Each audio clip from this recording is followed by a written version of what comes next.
Naisiparating ng ilang cards dito. The Ten of Pentacles ay narito katabing-katabi ang Ace of Swords. Okay, bilang andito na rin tayo sa usaping relasyon. For some of you, agad-agad, maiwanan ko po na maaring merong baby blessing na dumating.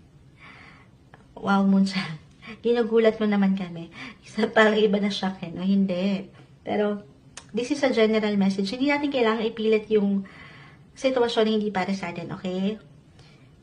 So, dito, kung ito na talaga ang hinihintay ng ilang couples na nakikinig right now, then, i-claim na po natin ito.